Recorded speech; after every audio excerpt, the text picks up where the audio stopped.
gang. Here's to nights that turn into mornings and friends that turn into family. Cheers!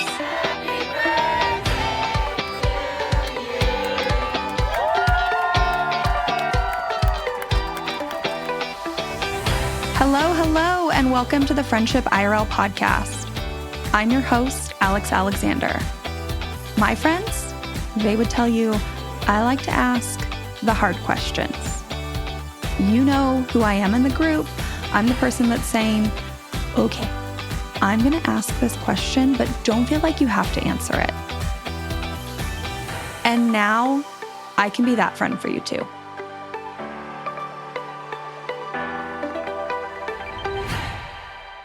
Today's episode is with Jeni Holla. When Jeni and I first chatted, there were multiple moments in our discovery call. Mind you, a discovery call is like 10 to 15 minutes. And there were multiple moments where both of us were looking at each other and said, oh my gosh, I have chills. Our conversation was just so natural, so alive, so connected that I was really excited about the recording itself. And although I had some sense of the direction this episode was going to go, I could never have predicted the recording we have. You see, when Jeni reached out to me, she told me in her very own words that the friend thing has been an on and off experience for me. And at the heart of this episode, I think that's the most important thing for you to know. This episode is a transformation in Jeni's friendship beliefs. She came in here thinking that she was a bad friend or too much or wasn't doing it the way she should. What even is a friend? And she ended this episode by telling me, I feel so liberated. I think deep down, I knew I was doing this in the way that felt right to me.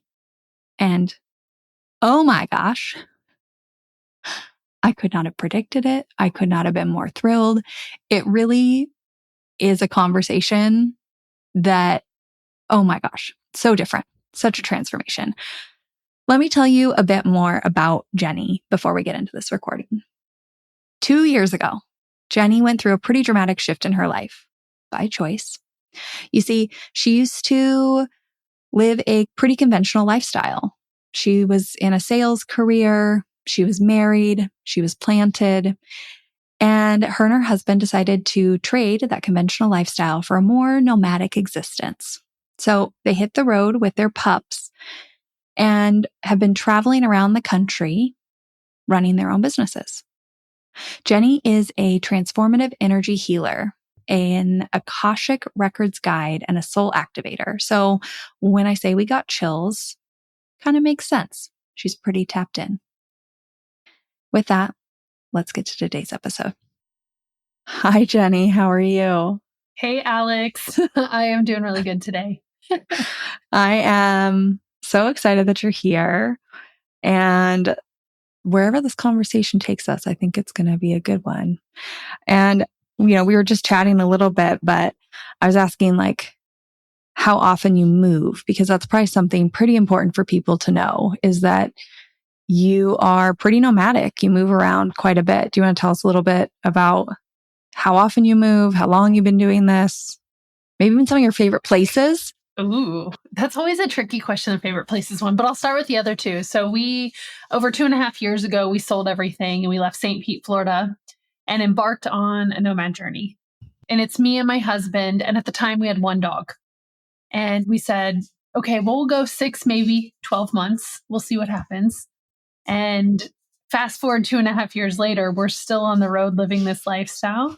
And a lot of people usually ask, are like, do you have a van? Do you have a camper? Do you have a bus? I just got asked for the first time yesterday, do you have a schoolie?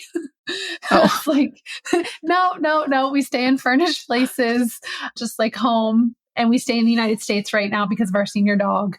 When we started, we stayed about 2 weeks at a time, and that felt like a long time. And then now 1 month kind of feels short. So we usually stay 1 to 3 months in a place.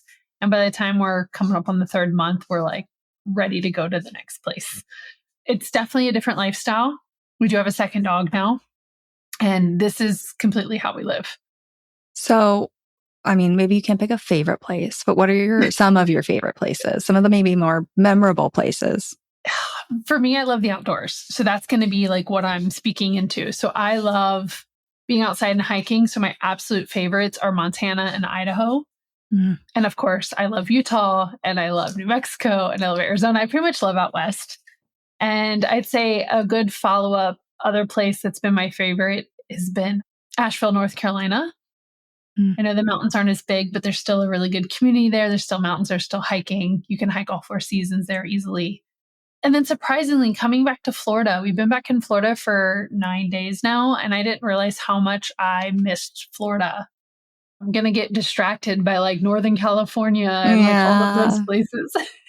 I mean, understandable. There's lots of beautiful places in the US. Lots I haven't even been to yet.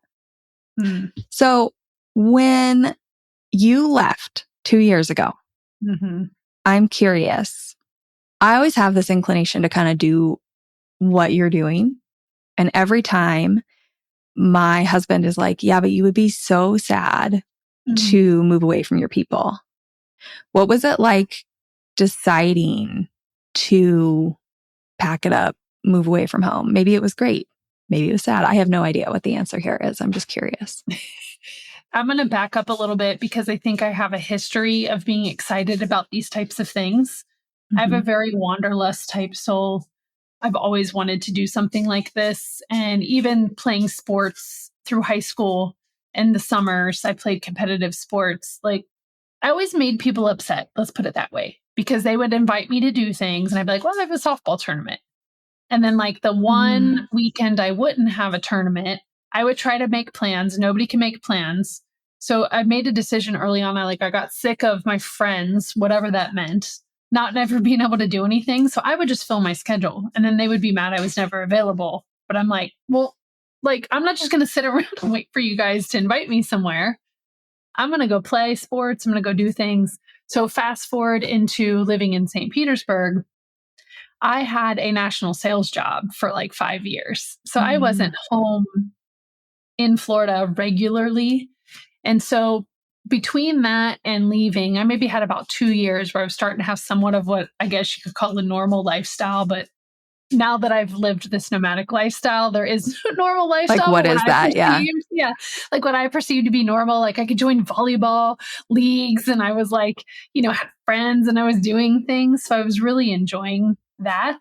But I think that especially living in a place like Florida, a lot of people are very used to people being transient and they come and go. And, it was like, oh man, I'm going to miss my friends, but I'll see them again one day. Like, I think I've already been conditioned to be like, I've always been the one leaving because of my travel interests. I mean, I think a lot of people can identify with that, right? Like the messaging out there is if nobody wants to do it with you, just go do it alone. And quite often I say like, well, if you go do the thing you want to do, you'll meet other people who want to do that thing. So I would imagine that there are a lot of people out there like you who were already like had a very full schedule. Things didn't align. You get frustrated and you're like, okay, well, I'm just going to go do the things I want to do. Right. Like, I think that's very, very common. And I was always really independent too. So like a lot of people would be like, I'm so afraid to go to the movies by myself, or I'm very afraid to go eat by myself, or whatever it was. And I was like, I'm going to go do it. I wanted to be able to hold that confidence and not have those things hold me back from enjoying. Because for me, I think the bottom line thing is I want to enjoy life and live it to the fullest. And so I'm like hearing that song, ain't nobody gonna hold me down. Oh, I like hearing that song right now. I don't want to be held down by anything or anybody, family, friends. Like, I don't really want to be held down by anything. Yeah, you want to go build this life that you envision. Yeah. So then you get on the road. You're out there. What is it like meeting new people, being the new person in town, but maybe you're there for 3 months? How is it connecting with the people around you? It's been different in each place. And I'm not going to say good or bad because I have a whole lot of different experiences with this. The cool thing is by nature, I'm inquisitive, I'm curious, I like talking to people. So it's easy for me to strike up a conversation with a rock on the road. like it doesn't matter. Like I can talk to anybody. So it really just depends on where we are. I'm usually so curious about things. So like I'll ask things at the grocery store. Like when we were in Oklahoma, I was like, so what's up with this huge ass high school here? You go to high school there? The kid was like, yeah, I go to high school there. And I was like, okay, well, like, why is it so big and so nice? Like, is it brand new? Like, what is this? He's like, that's just the front. It's been there 15 years and it's really beat up behind the scenes, but the front looks really good. And I'm like, oh, so like I use those kind of things. Now, granted, I wasn't looking to make friends with the, 16-year-old, but like, Yeah, I you're use just like those things interacting to with the people learn around you. Yeah. about the area and see, and then, like this thing leads to the next, and I follow the breadcrumbs. So I think for me, sometimes I'm really motivated in areas to follow breadcrumbs, and other times I'm not. Like if we're more in the country, I take that back. It's so interesting because as I'm going through this, it's like, I think it depends like what kind of friends or what kind of experiences, right? Like if we're in the country and we're staying, like when we stayed outside of Waynesville, North Carolina, it was obvious that we didn't live there because the other people who lived on this tiny country road have lived there for many, many years. So when they would pass us, they're like, oh, who are those people? Did they just move here? And then they would pull over with their truck and be like, hi, I'm Bob. And you're like, hey. And you're like, oh, wait, I'm in the country. This is what people do. And he'd be like, oh, yeah, like I got a local farm around the corner. You want to come visit sometime? You're like, oh, yeah, sure. Like I'm telling you the stories about where they grew up. So it's very easy to connect with people, especially in places like that. But once again, are you there to find people your age? Are you there to find people who like the same interests? Are you there? Like, what does friends mean? I don't know. I can find connections about anywhere, but I don't know. Like, it's fleeting. Bob might just be like a acquaintance, a community connection, a familiar connection, somebody who makes it easier when you do drive to this home that you're living in for a few months and you can like wave and say hello. Because I think you're right. So often we don't know what a friend is. And this friend is this like all encompassing idea when in reality we have this like whole spectrum of friendship that we kind of ignore, which could be as simple as somebody that you like do an activity with in the 3 months that you're in Asheville and you really enjoyed that. And like that had value, even if it wasn't this all encompassing, like lifelong friendship, and just allowing that stuff to be what it is instead of trying to like force it to reach some peak version of friendship. Yeah. And so then you have, Bob. Bob could just be some like color in this place you're living. A familiar face, somebody you say hi to, somebody that if something like went bad and you needed a hand, you'd like run on over, knock on the door and be like, hey, Bob. I still have Bob's number, so I probably could call him and he'd probably like help me out with anything. Like he gave me his number, and he's like, let me know you're back in town. Yeah. And that would be my personality to reconnect, so it's really interesting. The things that are going through my brain as you're bringing this up is if I look at our overall 2.5 years, I guess the places where I feel like I had friends, right? Because we had those shared connections. Asheville for sure was one of them because I went hiking with people. I went to like the young professionals. They had a digital nomads meetup group, which is funny. I went there expecting everybody was like me. No, like they just work from home, which they consider themselves a digital nomad, and they're all like living there in Nashville. And I was like literally like the only one who was actually like traveling and living, or they traveled and then they ended up staying in Asheville. They loved it so much and they never left. So I did make a lot of really cool friends there who I still keep in touch. And then when we stayed in Vero Beach, Florida, I played volleyball with a small group of people 3 days a week. And those people I still keep in touch with.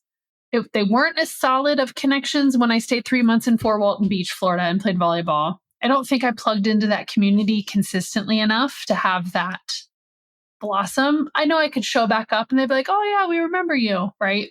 Yeah. And then I think about the loneliest I've been, and the absolute loneliest I've been was when we stayed in Idaho.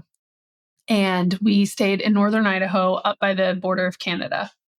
And we stayed there 3.5 months through winter. I'm glad we did it because I feel like I can relate to those people who live in that part of the world where it gets dark at 3:30. That's where I live. Yeah. That was really Pretty tough. close. And we were 30 miles away from the small town that was really small. And so it was pure country roads driving out there. And I really didn't feel comfortable driving because I've got my Florida all weather tires and I wasn't going to invest. And so I'm like, I don't want to be in town and then have this crazy snowstorm come in. So like just being dark, and we were literally in a town that is so small. Like it's not like there are things to go walk and hang out with people unless you drove 30 minutes to the small town, which I had a couple friends in that small town. But once again, the one friend was a homesteader guy and he lived up on a mountain. So obviously he was trying to get home before dark because snow and like it just totally different. So that was the loneliest I had been. I was like, I remember posting on Facebook and be like, anybody want to talk? I'm lonely as hell. Like anybody, I'll talk to anybody. Like, I don't care. That part was tough. Well, I would imagine that such a huge place of moving and meeting new people is like going to public spaces in the beginning. It's like going to places where people are hanging out, cafes, parks, events, like things where other people are being social. And when you're up in this house in North Idaho, the only way that people are hanging out is if they have like the familiarity, the connection, the vulnerability, the openness to be like, hey, come to my house. And that's hard. I mean, some people might do that. Who knows? Bob might have done that. We had a couple of those in Northern Idaho, but once it got too cold, that stopped, right? Like we had it in the fall. And then once winter came, that wasn't on the table. Yeah. Like I think there's something to be said about trying to crack into people's homes in a lot of places in the US is hard. People like really see that as their space. Like we have these weird things about letting people into our houses. So unless somebody has like decided that they're going to be a person where their house is like very open and they let new people in all the time. And I say that because like I'm one of those people, but not everyone is. That would for sure make it harder, I think. Because otherwise, you're right. You have to drive 30 minutes, go hang out at the bar. Because that's where I met most of the people. But also a lot of people who are in that bar, I would guess have probably are meeting up with someone where they have like a prearranged, like, let's meet at 6 p.m. because everybody's so housebound a lot of the time. Yeah. And that one specifically, I figured out what time to go because they all got off work somewhere between 3 and 4:30 and they all knew each other and they all sat at the bar together. Boop, boop, boop, boop, boop, boop, boop. So I knew that that's when I could go see like the friends I had met. And they knew that I was not a local, right? Because they went there every day and they were like, hey, who are you? You know, who's this girl? So I noticed in smaller towns, I feel like it's so much easier to connect with people than in a larger city. Like when we were in Boise, I found it difficult to figure out like where to plug in. It was almost overwhelming with how many people, maybe because we had just came from Northern Idaho. I don't know if that contrast. Yeah. But when we were in Boise, I was like, where do I even like, and if you don't drink, like, are you just going to go hang out at a bar? You're not going to order any beers. You don't have that common interest with somebody. It is interesting, right? Because in the smaller towns, well, first of all, like you acknowledge how much work it is for you to figure out what time to go to make it seem a little bit like you're casually running into people or meeting up with them where you don't quite reach the place where you like have each other's number and like set up. So you basically have to like plan to just happen to be there when they're also there. And so when you go to these bigger cities, I think that becomes harder because people have more options of places to go and therefore they're not as consistently going to the same place. So even if you go every day at 3 to 4:30, that doesn't mean the same group is going to go there, like in a small town where there's like one bar where everyone goes after work. So you can go to the same place, but it's so hard to like actually build consistency because the person you met yesterday may never go back there. Yeah. It's like more of a lottery to see whether you're going to see the same people. Yeah. If this whole thing, this whole like, where do I go to meet the people, the small town versus big city, if this is interesting to you, then I would highly suggest that you go listen to episodes 38 and 39, which are back-to-back episodes about a concept called third places. Third places are basically the living rooms of our communities. They're the places you go and see familiar faces without the need to set up those friend dates or do the friendship admin, make the plans, but rather to just kind of go somewhere and trust that you're going to see the same people frequently enough that you will develop connections over time. Well, and two, like what I'll do when I go, these are some of the ways that I like what before I go in. I usually know more about the area than like the random local that I meet. Like I'll usually know more about the pulse of what's going on because I go on to like visit Bonner's Ferry and I like look at the chamber site. I look at the local sites. I read some articles. I kind of get an idea of like what the top touristy things are to do to get bearings for the area. And then I go, all right, well, that's not my thing. So what then is the next layer that the locals do? Right? Like, or what's some of the like hidden gems that fall between like super touristy and locals? Because a lot of times I'll be like, oh yeah, I went to this really dope ass place. And I remember getting my hair done when I was in Lake City, Florida. And I was talking about like all the beautiful natural Florida springs that are within 30 minutes of Lake City. And she was like, I've never been there. I've never heard of that. I've never been there. And I was like, and she grew up there. And I'm like, wait, what? What? Like, it just blows my mind. I don't know. I think sometimes I may be too much for people. You know, I got too much exposure to things depending on where I am. And other times I'm just enough, you know? I also think you're just, as I'm listening to this, it's like the amount of intentional work you are doing to set yourself up for success for not even necessarily like so many people come on this podcast and they want to make like deep, close friends when they travel around. And I'm not saying that you don't want to do that, but I'm saying that you have decided you see the value in even like the simpler of connections, like just feeling like you belong in the community itself. Just having familiar faces and acquaintances. Just having what I call like defined friends, so like your volleyball people, and feeling like you could show back up in that group. Like a lot of people don't see the value in those simpler connections. But the thing is that those are the places that you build the bigger ones. Like you can't just skip over and go to the bigger ones. But a lot of people come out here, and by out here, I mean like on this podcast, or they talk to me and they say, you know, I just want to find my new best friend. And they want to skip all the work you're doing because they just don't see it as valuable. So the more we're talking about it, the more I am like, this is so unique that you're doing all this work, because even people who live somewhere long term don't want to do this work. Interesting. A lot of them don't even see this as valuable. And a lot of people that I've talked to that are nomads also want to kind of skip this and are just out there frequenting cafes to like find that one new friend that they can do a bunch of stuff with while they're in that city or that country or that place. And then when they move, they like stay in touch with that one person. What you're doing is so different than what most people come on here and do. Even people that live somewhere long term. My mind is blown, and I'm appreciative for the perspective shift, because in the relationship with my husband, or even in my perspective of my own life's experience, my husband uses the terms friends and acquaintance very, very differently. He has friends who he's known since high school, and they bonded over life, right? In high school, like tough experiences together. And this group of people, they would literally have each other's backs. Like it wouldn't even matter. And he laughs all the time at the way I use the word friend, because I'm like, oh, Bob's my friend. And he's like, no, Bob's an acquaintance. Like, we don't know Bob. Right.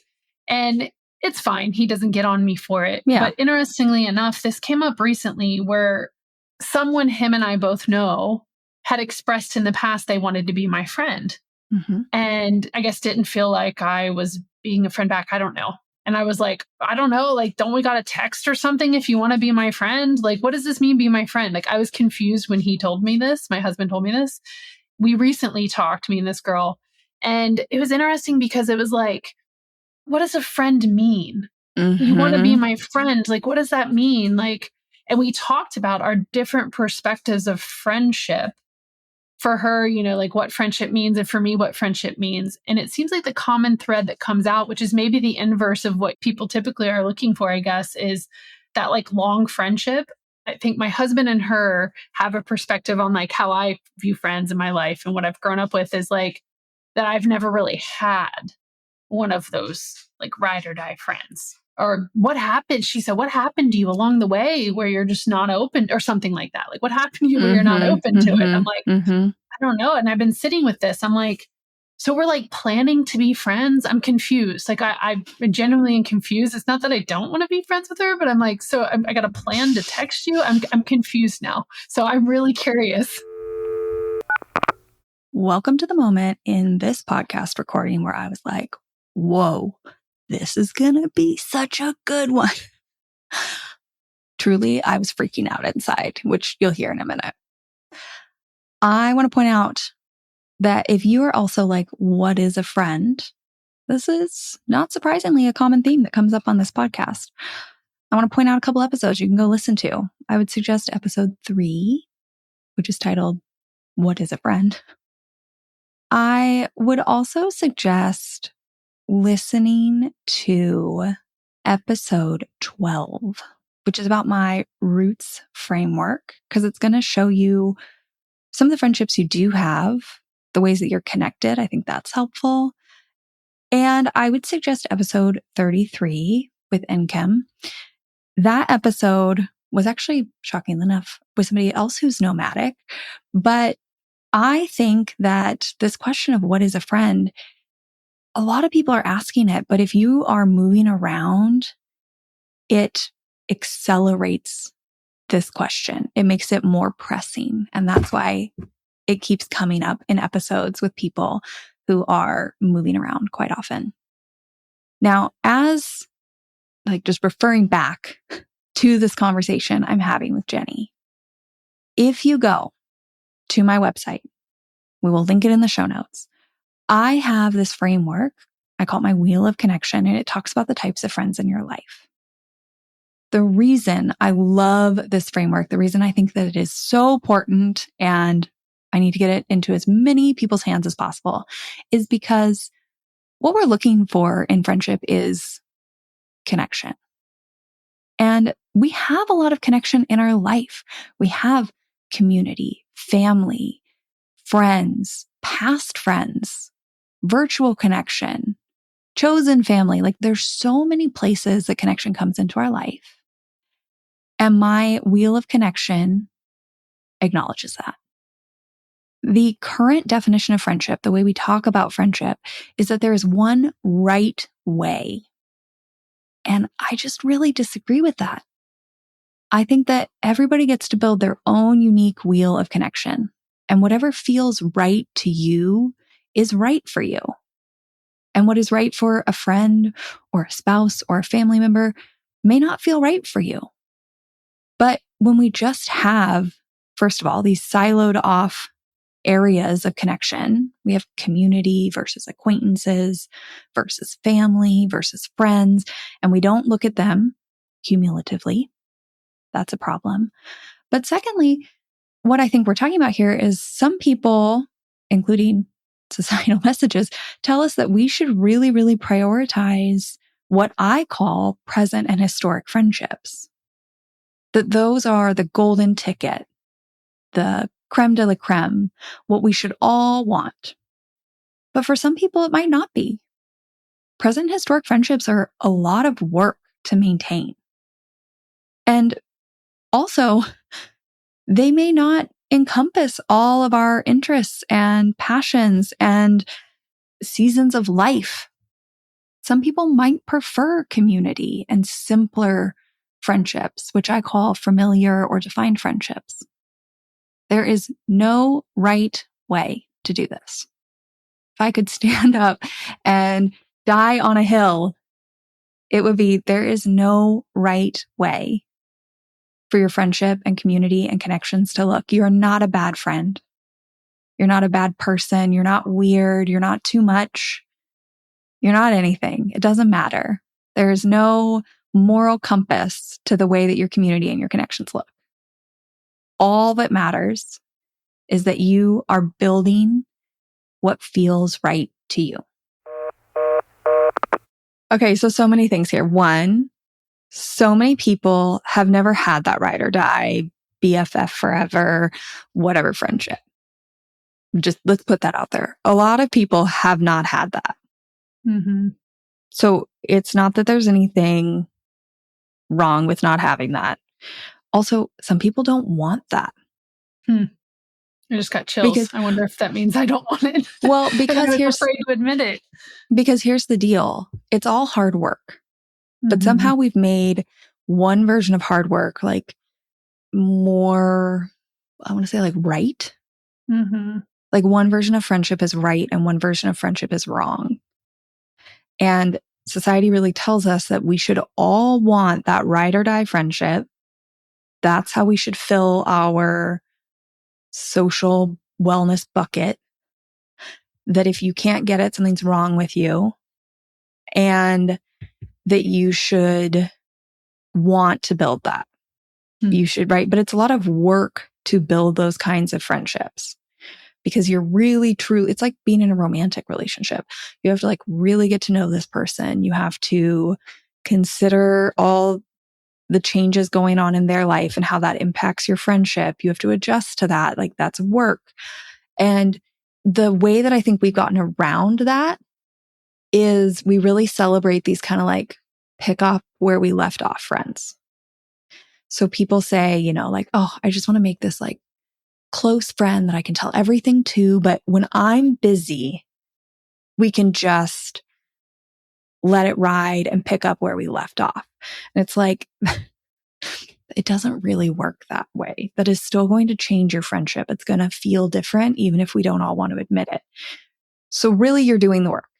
Okay. That's what a lot of people say is like, quote unquote, the right way to do friendship. The other way is to build this like broader support system. And both are hard work. Most people don't want to do that hard work, which I think is the work you're doing. It's just as hard to go to a new place every 3 months and start to try and feel like you belong there. That like you have familiarity there, that you can let your guard down and relax there because you have some sense of familiar faces and places and like the social norms in that place and how to show up. And most people don't want to do that work. So both are hard work. We've just made one seem better than the other. And in my mind, I'm like, who freaking cares? Like, I don't care what you build as long as it feels right to you. And to some people, that might be building this like broader community base with only a few people that ever reached kind of those higher ones or I guess deeper. I think the community stuff in my mind is like broad and wide. And then there's like the depth. And we see the depth as like the pinnacle and the thing we should all want. Like you're married. You have to have some depth with someone. I'm sure you have family or people. Like there are people you are close with. It sounds to me like you really enjoy the breadth. Yeah, you know, and I really appreciate this because a couple things that I'm pulling from this as my truths from here on out, and of course I'm open to ebbing and flowing as my life changes, is being okay with the fact that yes, I have had ride or dies. Maybe they haven't looked like your ride or dies since middle school to 45, but I have had ride or dies, but they've been in my life like for a season. And I know that this may be tough for some people to hear, but this is the reality for me. As I said this recently, is like, no one likes when friends go out of our life because, our life changes, or especially for me, I don't have children. And so as some of my friends that I was really close to started having children, always split apart. It's not because I didn't want to be a part of it, but, they moved more out into the burbs and they began having different lifestyle and different things. And so naturally, we just didn't have the same things in common. So I think because I've had such a transient lifestyle, maybe, I don't know, if some of my really good friends in my life now were not to be my good friends in the future, I mean, I would be upset for sure, but I don't think it would just so devastate and crush me because I know that another person would come in. And for me, at least, the people that I've been ride or die with have mostly been people where we've started with some kind of a shared experience, some kind of a shared, whether it be through sports or through like talking about bullshit at work. You know what I'm saying? Like whatever your shared connection is that then built into something else. I want to explain this a little deeper. I want to touch on this a little more because I think it's really important. If you've been listening to the podcast for a while, you probably heard me mention my Roots of Connection framework. You can find out more about it on my website. You can go to alex.link/roots, or you can listen to episode 12 where I break this whole framework down. What Jeni is referring to here, if you go to a retreat and you have these deep conversations where you are really being open and vulnerable and connecting and developing emotional intimacy. That is one of the types of roots. Emotional intimacy is one of the types of roots. And you can develop that in a variety of ways, which is what I'm acknowledging. Like you can also develop emotional intimacy by letting each other into your life, getting to know family or friends or your romantic partner, by trying something new and looking like a beginner. We all know that's vulnerable. There are so many ways you can do this. And it's not just sitting around and deeply sharing. Sure, that's one way. And I think it's a really celebrated way. It's a really encouraged way. But there are lots of other ways. We are connected to our friends in a variety of ways. Whether it's through the various ways we spend time together or the things we talk about, the details we know about each other, our history and memories, or even the beliefs. By the way, those are some of the examples of the categories of roots. But that is all to say, yes, you can go make some lifelong friends and get really vulnerable at a retreat. Sure. You also could meet a neighbor and decide that you're going to do life together. I mean, roommates, think about roommates. That's a pretty quick way to develop a close friendship. You're going to learn things about each other just by existing in each other's space on the day to day, by hearing about each other's day, by recounting stories of what made you frustrated at the office. There are a variety of ways to do this. And or you had continuous experiences together over and over and over at choir, at sports, at reading club, School. whatever. Yep. Yeah. Work. The thing that I've said this, and I think with my husband being so like hardcore, like he wants the inner friends. He doesn't really he likes the community. He finds himself being let down by people. So that kind of puts his guards up more. Because he has a certain expectation, right? Like he shows up with a certain amount of trust and loyalty and respect and love and care. And then that's not always reflected back. And so it kind of he goes more and more into his shell because then people don't, that doesn't happen. I mean, societal messages really push this idea that you just need a handful of really close people and that's it. And a lot of people have whittled themselves down to what you're saying exactly, trusting just a couple people with kind of everything and lacking that greater support. And I think there's a balance to all of it, which is why my Wheel of Connection framework exists, because what we've done is siloed. We've taken it and separated all the different types of support. We have family and friends and community, which, acquaintances and things in there. and romantic partnership. And they're all different. And instead, we should be looking at them all holistically, and whatever your right version is, whether that is more of those, what I call like present friends, like really close, deep friendships, or maybe there's a little bit less of that and there's more family. Maybe there's less family and more community. Like, I think everybody's is going to look different. We are all different, unique individuals. Why would we think that the exact same number of people is going to work for every person? It's so different for people. So instead of continuing to perpetuate this message, like all we need is a couple close people, that may not feel right for people. And if that doesn't feel right, then we should believe them. Like, right, I should believe you when you say you like building that broader base. Great. And if one day you woke up and you decided you wanted a couple more closer, deep friendships, guess what? You would have this broad base of people to go out and connect with and find some of that consistency and time and energy and like invest and build that. You know what I would love to have, and this has been something I've wanted for a while and it just hasn't manifested or shown up in my life yet, is I would love to have a group of friends, couples, whatever, who, because I'm an entrepreneur and so is my husband.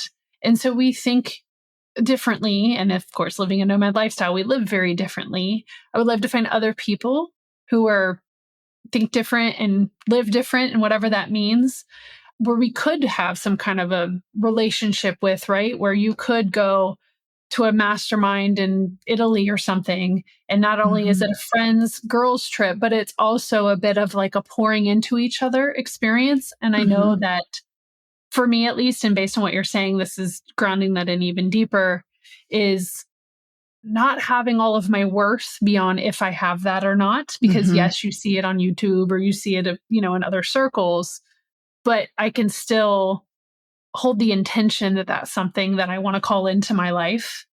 And let's put it this way, not settle, because I have a group of friends that we could have had that, but I've realized now we're all very, very different. I would not want to go vacation with them. Like, they're cool to go hang out and have a little potluck, but I don't.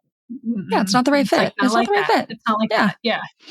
Yeah. And like, you could try and force it, which is what I think a lot of people would try and do. And that you're like, it's just not right. But what is beautiful is that you know what you want. And you're already doing something that a lot of people have a hard time doing, which is putting yourself out there to the broader spaces. And so I think there's something really powerful. You've created like a filter. That's what I call it, right? It's like if you wanted to buy a new car and you were like, I just want to buy a new car. And then you walk through your day and there are freaking cars everywhere. There's so many cars, red cars, blue cars, big cars, trucks, convertibles, right? You're like, I just want a car. And you're like overwhelmed. But naturally, when we say, I want a red van, it's like a car I would never want, a red van. Suddenly you walk through your day and you see red vans everywhere. And that still may not be the red van that you want, but it starts to help you filter what you're seeing. So what I think you're doing is you've created this filter where now you can go out into these community spaces that you're going and start telling people that like, this is what you would like. And at some point, the right people will start to appear because you know what you're looking for and you're already meeting the number of people. Yeah. And the other vision that came to my mind when you said that was like, I felt like some of these people are going to be people that I'm going to meet online first. Yep. Whether it be through a group program I'm in or a community I'm in or whatever, I'm going to meet them just like I met you. Yep. And then it's going to build like that, which then will turn into the next thing. So I think there's a level of what I'm hearing from you is there's also a level of patience that you're probably encouraging everybody and reminding everybody to have in the process. I just think as adults, we forget that the people that we're closest to even now, like your husband, for example, those people that he is closest to, he wasn't just like immediately their best friend. They over time got to know each other. They sat in the same class. Then they went to soccer practice together. Then they invited each other to help with homework. And then they went on a soccer trip together where they met each other's parents. And I mean, that's just an example, but like there is a build to friendship. And I think as adults, we look at maybe some of our more long-term friendships and we want them to just be immediate.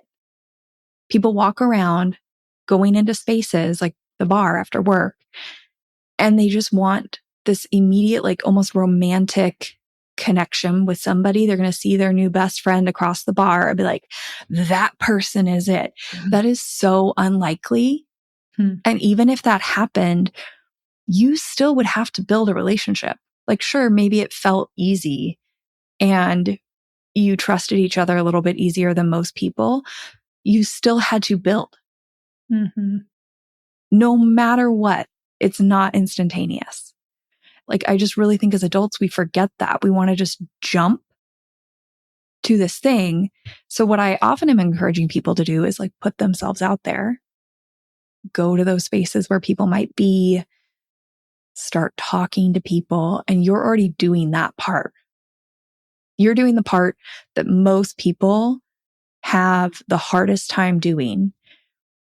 And then you already have some sense of your filter, whether you've maybe said that out loud to people in these spaces or not, which you might not, because then it's hard to find the people.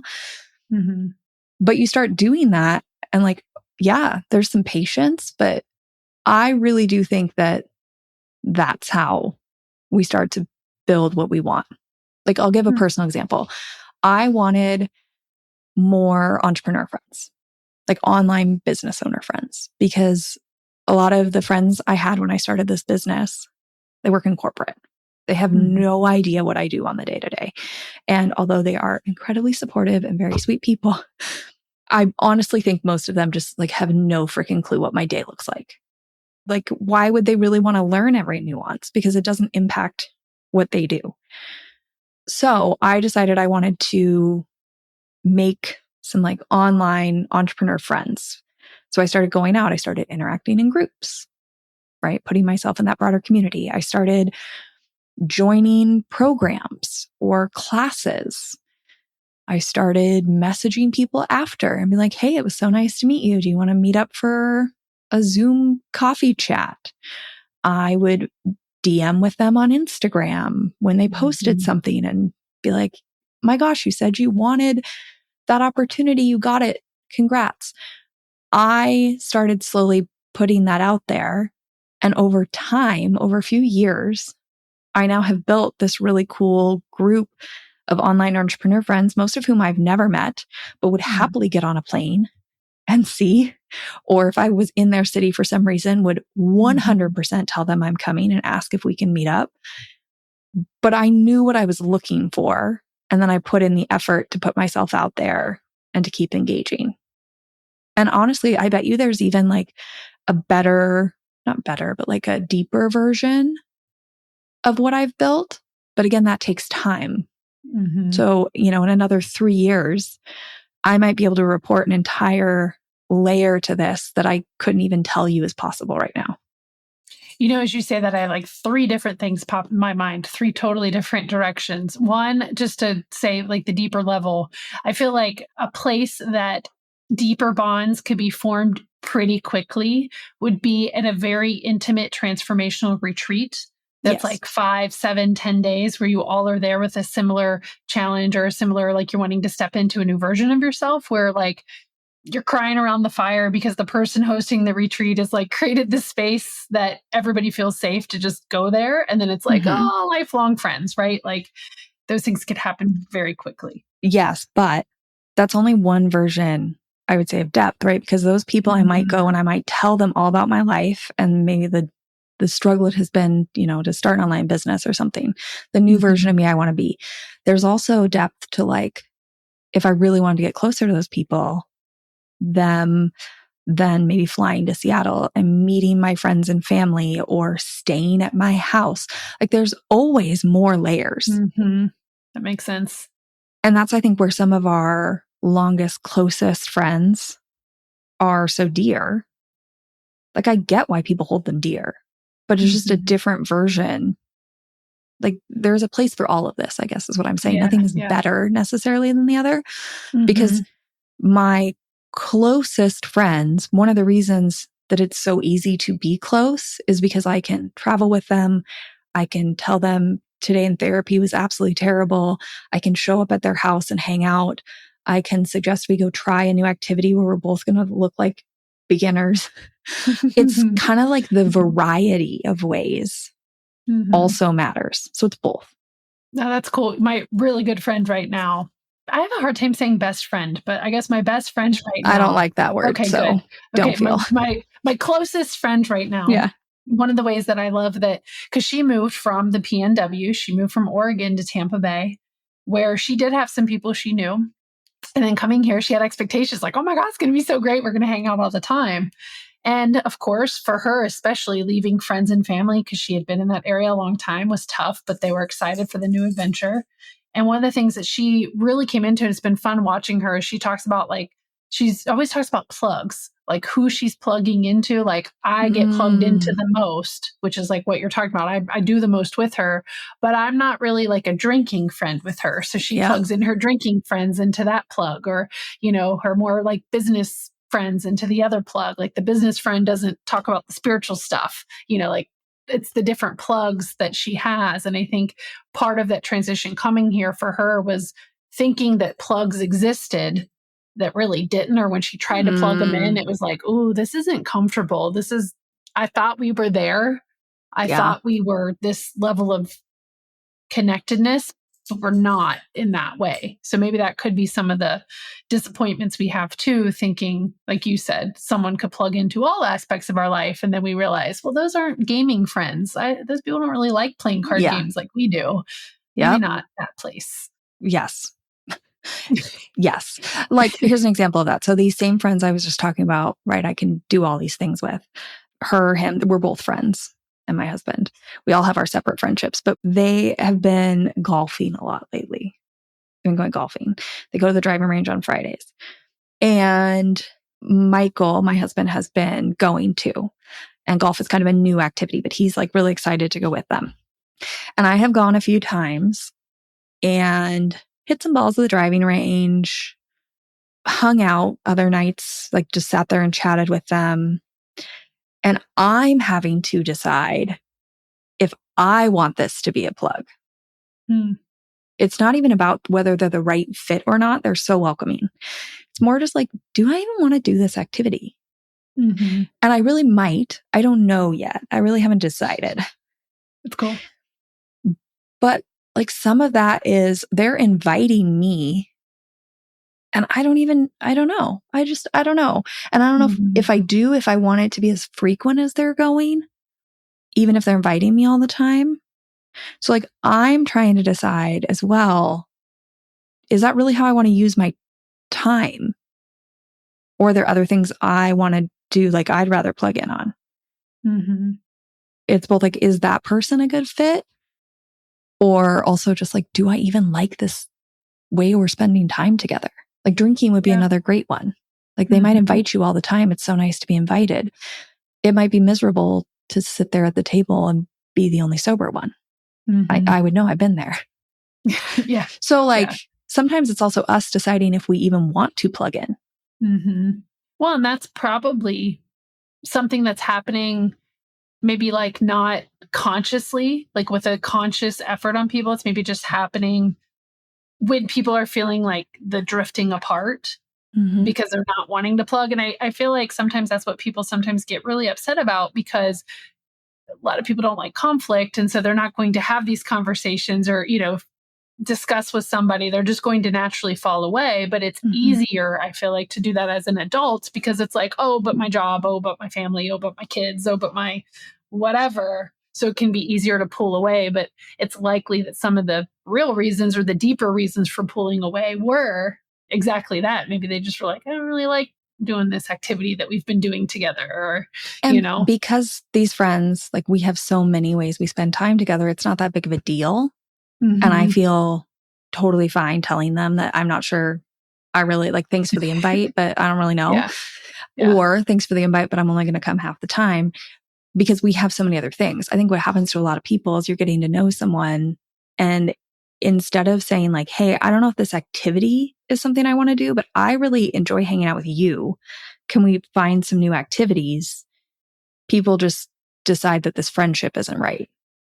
And it may not be, I don't know, but it also might just be that you don't enjoy this activity and you need to suggest doing something else together. Yeah. And then you might try that and it might feel good, or it might also feel like, yeah, I don't really enjoy this time. And like, that's okay. We'll just let this drift apart. So we could talk all day. We could keep going forever and ever and ever. I think I'm going to end this episode a little different than most. Like, I feel like maybe there were some moments in here where you realize that the way you're doing things is not like a wrong way. It's not a lesser way. It just is a more aligned to you way. Like, I guess, what are your biggest takeaways from like our chat today? Yeah, no, I feel so much more liberated about things that in like a little way I was maybe judging myself about, like, thinking that I needed to be a different way, or why don't I have this or that or the third. I actually don't mind the way that I currently have friendships. Like, yes, I like having my closest friend right now because we can talk about a lot. So if I don't have at least one close friend plug, I kind of feel like, I want a close friend. But also, too, I don't know. I think I was afraid to admit what I already knew, which is building friendships is really hard. And not that hard is bad, but just admitting, like I might have been afraid to admit that, making it me be a bad person, that I'm like, it's hard. I don't really want to text you all the time. I don't know if I really want to be your friend. Like, I think that conversation recently, like I was like, sure, let's try. I don't know. I don't know what friendship is. I'm the one that's never done it. And then I kind of after was like, do I even want this? Like, I don't know. Like, but that's the thing, is like, you're also doing hard work by going out there and putting yourself out there and meeting new people and trying to feel this sense of familiarity and like get a pulse on this new place that you're living. And that is all hard work. You're just choosing that at the moment. And there is nothing to say that at any point in time, tomorrow, a year from now, 5 years from now, 10 years from now, never, you could wake up one day and decide you want to do a little bit less of that hard work and you want to do a little bit more of a different type of hard work. It's all hard work. Neither one is like better than the other. And I think that the interesting thing is that, you're saying like you have your one best friend and you would feel lonely if you didn't have it. Now, if that's all you had, I truthfully would be a little bit like, you're putting all your eggs in like one basket. But I don't think that's true with you, because I think that you are building all of these like community connections, and those are valid. Like the cumulative impact of those might be just as impactful as 4 best friends. Yeah, because I'm getting social fulfillment from other places. Like I already went and plugged in the volleyball community here, and we've only been here 9 days, and instantly connected with people. And then I'm already being pulled aside, like, okay, we don't want to post this in the Facebook group, but you want to come on Tuesday night to play? We really like you. I think also too, I'm pretty laid back and I'm pretty easy to get along with. And that's something I do enjoy. Even like you said before, the friends, we want to be able to have friendships that we can kind of like pick back up where we left off. I'm a good, giver of that, because a lot of people tell that to me. I could not talk in years. Like a good friend of mine, we did have a foundation, right, where we had some shared experiences together. She now has 3 kids. She's the one I've kept the most touch in with the parent friends. And when we met up last time I was in town, she was like, oh my God, it's like we never, it's like we never had 4 years between, and I didn't have 3 kids. That's common for me to get. That's also work. I actually think that's pretty similar to what you're doing in the community stuff, because you're showing up and you're like, okay, we are completely different people now than we were the last time we were really like close in each other's lives every day. And so you're like, let me learn about this new version of you. Yeah. Like that is also work. I feel so liberated. I'm like really excited. I'm like, yeah, I'm a better friend than what I gave myself credit for. Yeah. Like, and I think a lot of this up, No, I think a lot of people are. But society is just really telling us that there's like this one right way to go about it. Mm-hmm. And that sucks. Yeah. Because one, that may not feel right for people. Two, it may not, like somebody's life circumstances in this moment may not allow for that. Like there's just so many reasons that we need to stop pretending like one thing is right and instead just focusing on, does this feel good for you right now? If it doesn't, what would feel good? And put your energy there to build that. And then also like allowing for it to change. Just because you're saying right now that you enjoy these more community-based relationships, that doesn't mean that you're that person forever. You could change your mind on that at any moment, and like allowing that instead of trying to say that that's who you are. Yeah. Well, and the inverse of that, for someone who's maybe never left their hometown, has had the same group of high school friends and maybe isn't feeling fulfilled from some of the like friends they grew up with, but they're not really sure, what else do I do? Because I could see how that could be someone who's maybe outgrown that experience, but they still live there. So then it just becomes routine. You get a lot of people. That's the key, the code for that. The code for that is when people start telling you that they feel lonely in a room full of people. If that's you, if you are listening to that as somebody, that probably means you need to tap more into building some of these more community, acquaintance, familiar friend, defined friend relationships and putting yourself out there. That doesn't mean you can't use those to build like close friendships, but you're probably putting yourself in a lot of spaces with people where you don't feel like you have anything to connect about, or they don't know the real you. Or you feel chained maybe to those relationships because they have been so long. And because a lot of people do hold value in long relationships. I mean, I think that's probably even another whole not with me, but a whole nother podcast topic of like, what happens when you have a friend for 25 years, but you're like, why? You know what I'm saying? But you're holding on to it because you feel like you have to, or you feel like you must, or you feel like you should, when really, like you said, all of the above is true. You don't have to. You can do what you want. You can. So often people, when you talk about friendship, right, they're like, well, how long have you been friends? As if that is some marker that if it's, you say 25 years, it's a better friendship. That's exactly what you're saying here, is like that it's somehow better. We don't ask, how has that friendship felt? Do you feel like you can be yourself in this current season of life? There are so many better questions to ask, but we don't ask that. We ask how long, as if it's some marker like of success. Or an obligation. And or an obligation, or I mean, it's also like the sunk cost fallacy of you've been friends with so long, you don't want to let it go because you've invested so much energy, but like it may not feel right anymore. So this is just another example of that idea that there's like a right version of friendship that we're all trying to force each other into, that really is denying a lot of people of the relationships that currently feel good. I love the work that you're doing. I feel like it's offering opportunities not only for guests to feel liberated. I don't know how many guests feel liberated at the end, but even just for the listener to feel liberated through the stories of the guests, through their own experience, through realizing, oh, wow, there's all these different ways to do it. And I'm not alone. I'm not weird. I'm not fill in the blank with whatever story we've given ourselves, that we've bought into as our reality that isn't even true, because stories are literally just that. They're just a version of reality that we believe to be true. This conversation made me so happy. It truly filled my cup to talk this through with Jeni, to see the shift. Oh my gosh, the shift from the beginning of this episode to the end and how she felt about friendship. Listening back to it, I mean, she was saying things like, I'm just too much and I don't think I'm a good friend. And then at the end, she's telling me she's liberated and she does think she's approaching friendships in the way that feel right to her. Oh my gosh, gold.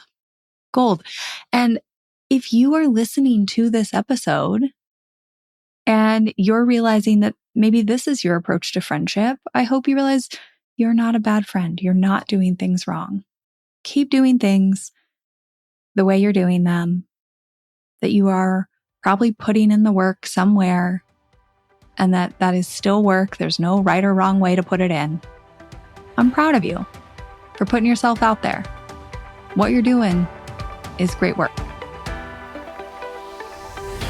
Thank you for listening to this episode of Friendship IRL. I am so honored to have these conversations with you, but don't let the chat die here. Send me a voice message. I created a special website just to chat with you. You can find it at alex.chat. You can also find me on Instagram. My handle @itsAlexAlexander. Or go ahead and leave a review wherever you prefer to listen to podcasts. Now, if you want to take this conversation a step further, send this episode to a friend. Tell them you found it interesting and use what we just talked about as a conversation starter the next time you and your friend hang out. No need for a teary goodbye. I'll be back with a new episode next week.